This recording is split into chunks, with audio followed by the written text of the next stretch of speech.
قائم کرنے اور وہاں ویلفیئر کی جو ایکٹیویٹیز ہیں وہ لوگوں کو سرو کرنا، ہیومینٹی کو سرو کرنا regardless of colour, creed, ethnicity. اب امریکہ کے اندر جب ہم نے ہوم لیس کو کھانا دیا تو ساتھ قرآن پاک بھی تقسیم کیے، اور ہم وہاں یہ نہیں دیکھتے کہ یہ عیسائی ہے یا یہودی ہے، یہ گورا ہے یا کالا ہے، regardless of religion, regardless of colour, creed, جو بھی ہے، لیکن انسان ہو تو انسان ہونے کے ناطے ہم ان کو سرو کرتے ہیں، ان کی خدمت کرتے ہیں، ان کی ضروریات کو پورا کرتے ہیں، تاکہ اللہ کی مخلوق خوش ہوگی تو اللہ تعالیٰ خوش ہوگا۔ تو اس ہیومن ریلیف کو مختلف ممالک کے اندر اس کا نیٹ ورک قائم کرنے کا ارادہ رکھتے ہیں، اور پھر اس کے ساتھ ساتھ پاکستان کے اندر جو ہے وہ ایک دینی اور تعلیمی جو سلسلہ ہے اس کو آگے بڑھانے کا ارادہ رکھتے ہیں۔ بس اللہ تعالیٰ سے وسائل اور اللہ کی مدد، اللہ کی توفیق یہ طلب کرتے ہوئے، اصل یہی مقصد ہے کہ دین کی خدمت بھی ہو، تعلیم کی خدمت بھی ہو، اور انسانیت کی خدمت بھی ہو۔ ماشاءاللہ۔ پوری دنیا کے اندر آپ سفر کرتے ہیں، مختلف جلسوں سے، مختلف کانفرنسز سے، مختلف سیمینار سے آپ کو خطاب کرنے کا موقع ملتا ہے، تو وہاں آپ کس طریقے سے دیکھتے ہیں، کس نگاہ سے دیکھتے ہیں آپ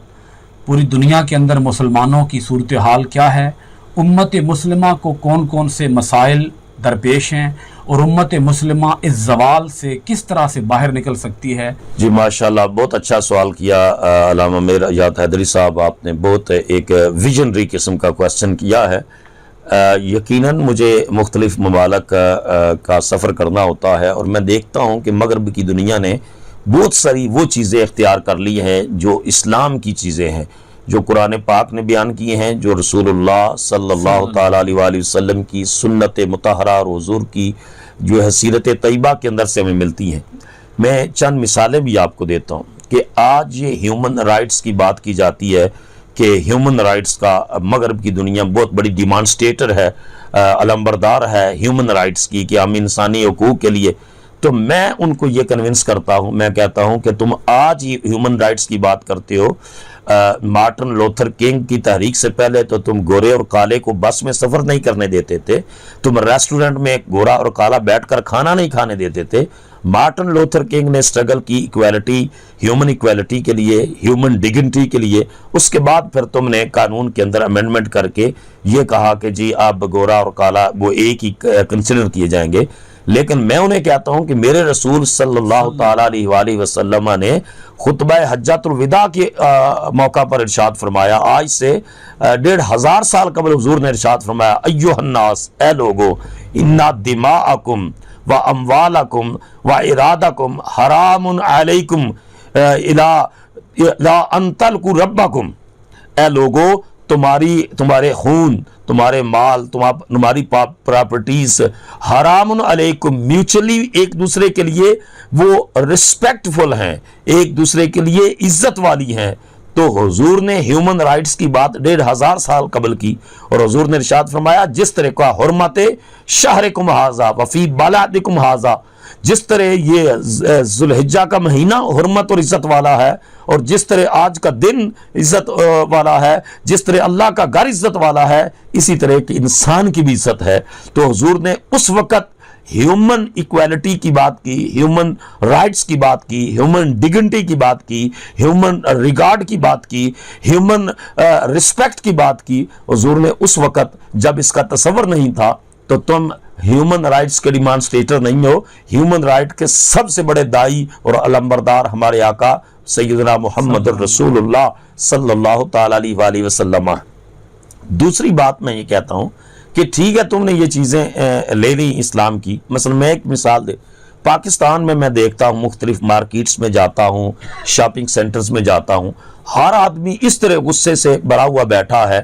اس سے آپ نے کوئی چیز بھی خریدی ہے تو وہ پیسے آپ سے لے رہا ہے اور چیز دے رہا ہے، لیکن اس طرح محسوس ہو رہا ہے وہ آپ کے اوپر کوئی احسان کر رہا ہے۔ اور مغرب کی دنیا نے اس ٹرینڈ کو بدلا ہوا ہے، وہ کہتے ہیں جب کسٹمر آپ کے پاس آنا ہے تو آپ نے اس کو ایک سمائل دینا ہے، آپ نے سمائل دے کر اس کو ویلکم کرنا ہے، اور جب وہ چیز لے کر آپ سے چلا جائے تو آپ نے اس کو تھینک یو کہنا ہے اور سی یو لیٹر، کہ ہم دوبارہ بھی آپ کو دیکھیں گے اور ہم دوبارہ بھی آپ کی آمد کے منتظر رہیں گے، تو میں انہیں کہتا ہوں کہ یہ چیز تو میرے رسول نے فرمائی کہ تبسموں کا فی وجہ اہی کا لا کا صدقۃ، کہ جب تم مسکرا کے اپنے مسلمان بھائی کو ملتا ہے تو اللہ تعالیٰ تجھے صدقے کا ثواب عطا فرماتا ہے۔ تو یہ سمائل دینا، یہ تو عام مسلمان کے ساتھ اللہ کے رسول اس کو چیریٹی اور صدقے سے تعبیر کر رہے ہیں، اور کسٹمر کے ساتھ تو آپ کا تجارتی جو ہے وہ مفاد وابستہ ہوتا ہے۔ تو ہم نے بہت ساری چیزیں دین کی چھوڑ دی ہیں، ذہنی اور زبانی طور پر مسلمان رہ گئے، چھوڑ دی، اور مغرب کی دنیا نے بہت ساری چیزیں اختیار کر لی۔ تو اسی وجہ سے مصر کے ایک بہت بڑے اسکالر جو ہے وہ مغرب کا دورہ کر کے واپس آئے، تو انہوں نے کہا کہ میں نے مصر میں جو ہے وہ یہاں مسلمان دیکھے ہیں، اسلام نہیں دیکھا، اور میں مغرب میں گیا ہوں تو میں نے وہاں اسلام دیکھا ہے، مسلمان نہیں دیکھے۔ تو ہمیں ضرورت ہے کہ ہم اپنے رویوں کے اندر تبدیلی پیدا کریں، اور ہم جو امریکہ، کینیڈا، برطانیہ اور یورپ میں رہنے والے لوگ ہیں، ہم ان کو کنونس کرتے ہیں، اور میں بطور خاص ان کو کہتا ہوں کہ اسلام کی تعلیمات کے اندر اس دنیا کے مسائل کا حل بھی ہے، اسلام کی تعلیمات کے اندر آخرت کا معاملات کا بھی حل ہے۔ اللہ کی بارگاہ میں انسان اللہ کی رضا اور خوشنودی اور جنت کو اسلام کے ذریعے ہی حاصل کر سکتا ہے۔